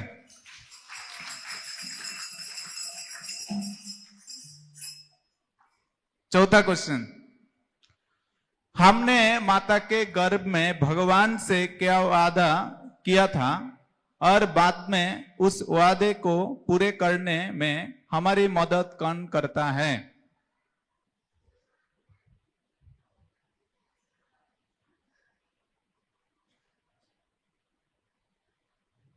आप बताइए। हाँ,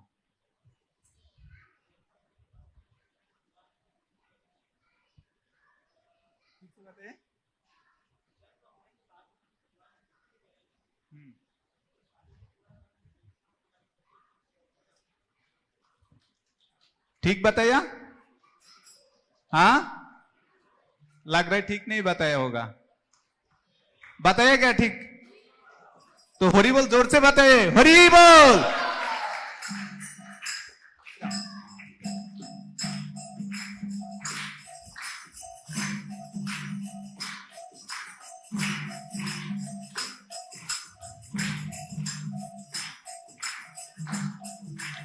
हम मातृगर्भ में भगवान से वादा करते हैं कि हम जब इस दुनिया में जन्म लेंगे, क्या करेंगे?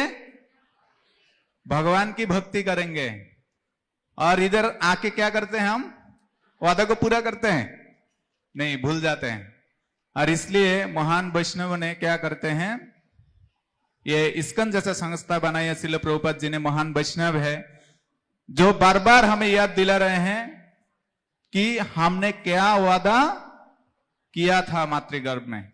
तो यहां पर जो भी भक्त लोग यहां पर आए हैं, आप सब बहुत भाग्यशाली हैं कि आप वो वादा को निभाने के लिए तैयार हो रहे हैं और वो वादा को निभा के आप भगवान के पास वापस जा सकते हैं। हरे कृष्ण। और एक क्वेश्चन है,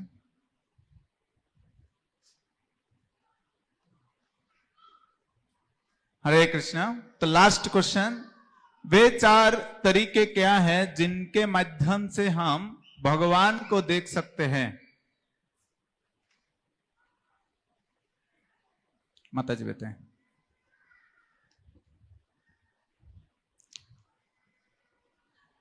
इंग्लिश किताब।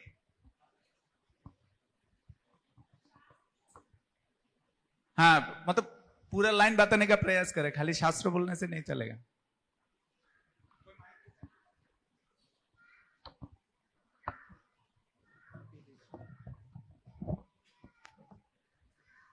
शास्त्र, समस्याएं और शास्त्र से क्या है? वेद, 4 तरीके क्या हैं जिनके माध्यम से हम भगवान को देख सकते हैं? ओके, शास्त्र के माध्यम से हम देख सकते हैं, दूसरा समस्या बताइए आपने, समस्या से कैसे देख सकते हैं?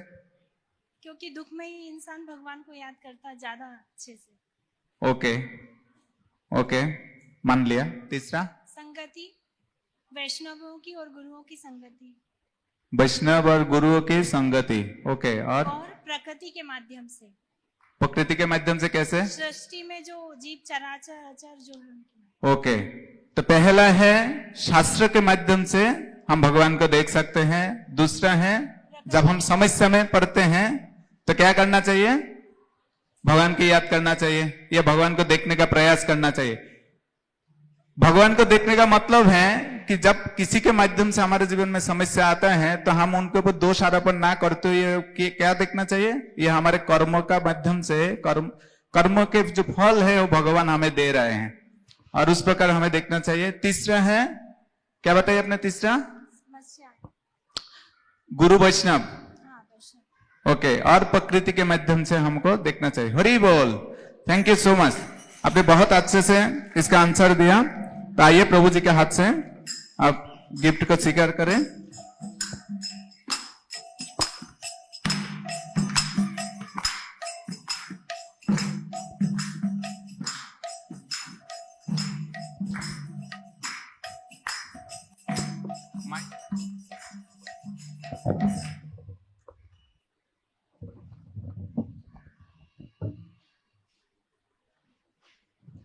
हरे कृष्णा। तो हम लास्ट संडे को भी अनाउंस किया था कि सेवा सहयोग पंजीकरण फॉर्म कौन कौन ये फॉर्म को फिलअप किए थे?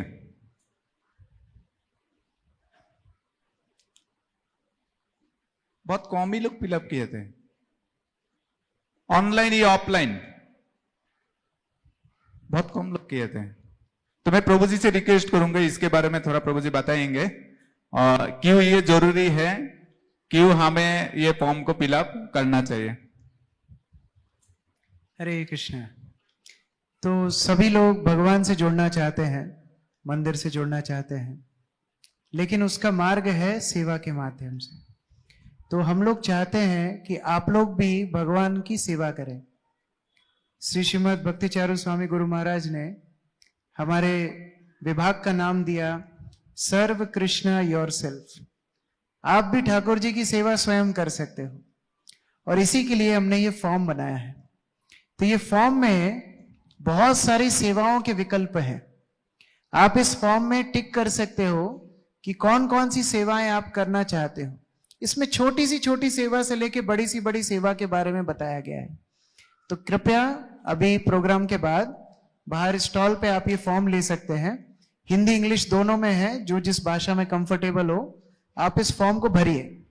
तो फिर भक्त लोग आपको संपर्क करेंगे कि आप सेवा कर सकते हो। और इसमें यह भी विकल्प है कि आप हफ्ते में 1 दिन आना चाहते हो, कि 2 दिन आना चाहते हो, कि आधा घंटा सेवा करना चाहते हो, कि 10 मिनट सेवा करना चाहते हो। जितना समय आपके पास है उतना आप भगवान की सेवा कर सकते हो। तो ये सारे विकल्प हैं। तो इस अवसर को मत जाने दीजिए। आप लोग जाने के पहले ये फॉर्म को फिल करके सबमिट करके जाएंगे तो आपको हम लोग कॉल करके सेवा में इनवाइट करेंगे कि आप लोग भी उस सेवा में भाग लें। हरे कृष्ण। हरि बोल। प्रभु, तो आज कुछ भक्तों का जन्मदिन है, तो मैं पहले आमंत्रण करूंगा गौरांग प्रभु को। गौरांग प्रभु कहाँ है?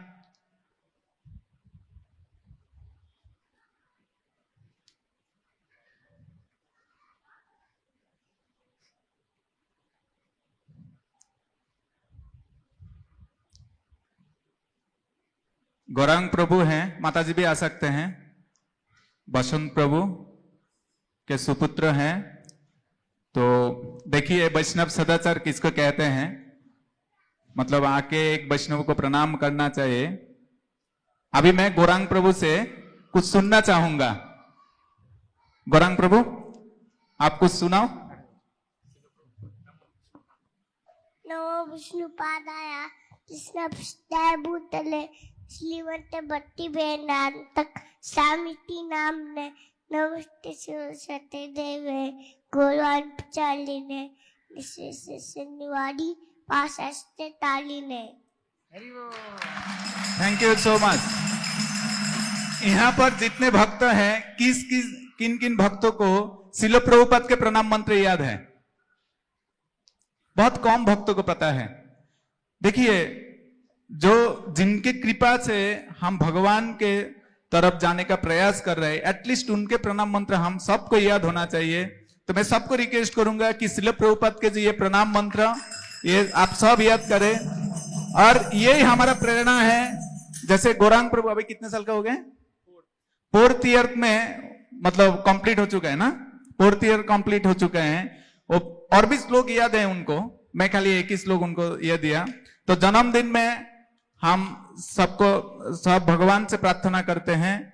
सब एक बार मेरे पीछे पीछे हरे कृष्ण महामंत्र बोलिए, उनके लिए भगवान के चरणों में प्रार्थना करते हैं कि इनके पूरा जीवन भगवान के सेवा में लागे और भगवान के भक्तिमय हो, पूरा जीवन इस प्रकार ही उन्हें भक्तिमय होते रहे। हरे कृष्णा कृष्णा कृष्णा हरे हरे, हरे राम राम राम हरे हरे।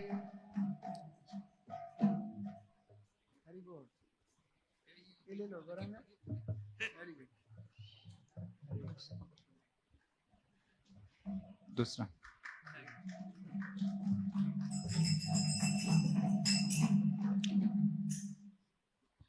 आज और एक गुड़िया की जन्मदिन है। इनका नाम है केसरी, जो हमारे भक्तिवेदांता संडे स्कूल के छोटी सी बच्ची हैं। आई होप यहाँ पर होंगे। वो है क्या केसरी? नहीं है। उनके मम्मी नहीं है, शायद स्कूल में लेने के लिए गए हैं। ओके,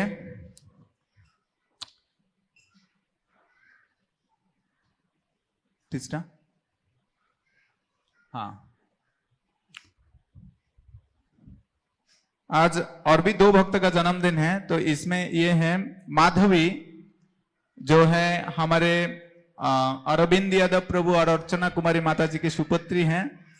तो मैं अर्चना कुमारी माता जी और अरविंद यादव प्रभु को यहाँ पर रिक्वेस्ट करूंगा बालिका के साथ आने के लिए, और प्रभु जी के हस्त से गिफ्ट।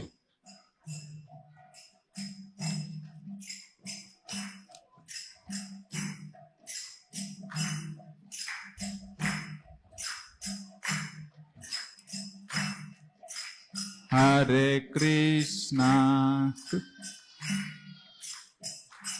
हरे कृष्णा कृष्णा कृष्णा हरे हरे, हरे राम राम राम हरे हरे।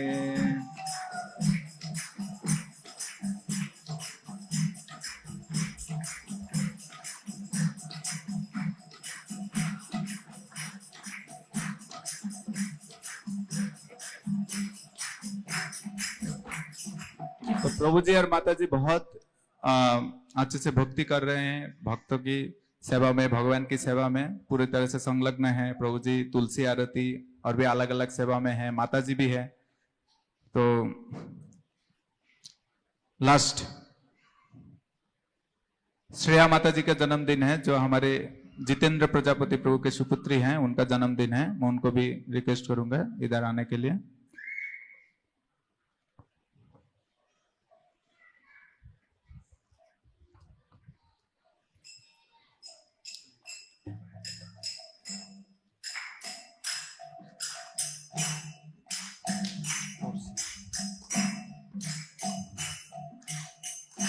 हरि बोल।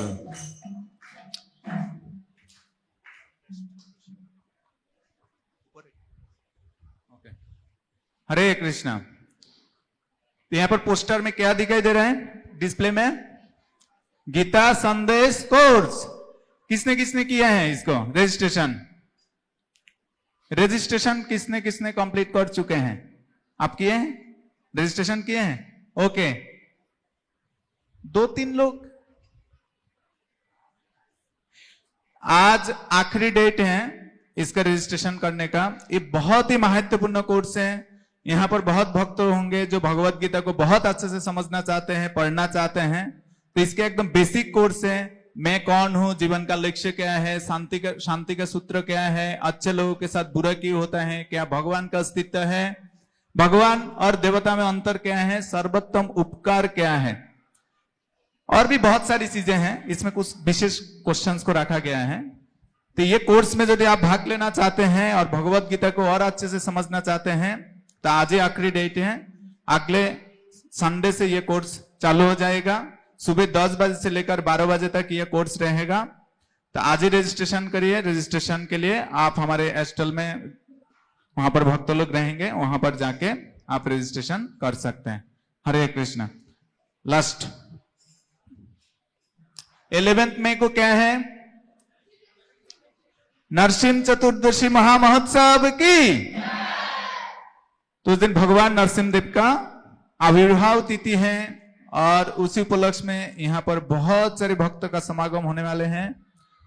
और मैं सभी भक्तों को रिक्वेस्ट करूंगा उस दिन आप लोग इधर आना है और पूर्ण तरीके से भगवान की सेवा में आपने को नौछावर करना है। यहाँ पर बैठ के आप माला कर सकते हैं, भगवान के लिए सेवा कर सकते हैं, भगवान का अभिषेक का दर्शन कर सकते हैं। और स्पेशली उस दिन संडे है, रविवार है, सबका छुट्टी का दिन है, तो आना है। और उस दिन के सत्संग कार्यक्रम, ये जो संडे सत्संग कार्यक्रम हो रहे हैं, ये अभी 12 बजे से 2:30 तक होता है। पर उस दिन वो 3:30 से चालू होगा। और ये कक्षा में प्रवचन देने वाले हैं, कौन देंगे? श्री श्रीमद लोकनाथ स्वामी गुरु महाराज, जो श्रील प्रभुपाद के बहुत ही वरिष्ठ शिष्य हैं। तो महाराज आ रहे हैं हम सबको कृपा करने के लिए। हम महाराज के श्रीमुख से श्रवण करेंगे। और महाराज को कीर्तन सम्राट भी बताया जाता है। महाराज के कीर्तन आप लोग बहुत सुने होंगे, कोई कोई देखे होंगे, पर कोई कोई सुने भी होंगे, देखे नहीं होंगे हो सकते हैं। तो उस दिन आप लोगों के बहुत सुअवसर है इसका पूर्ण लाभ लेने का। तो मैं सबको रिक्वेस्ट करूंगा 11 तारीख का आपका कैलेंडर में मार्क कर देना है। 11 तारीख कहां पर रहना है आप लोगों को? कहां पर? इस्कॉन मंदिर में। हरे कृष्णा कृष्णा कृष्णा हरे हरे, हरे राम राम राम हरे हरे।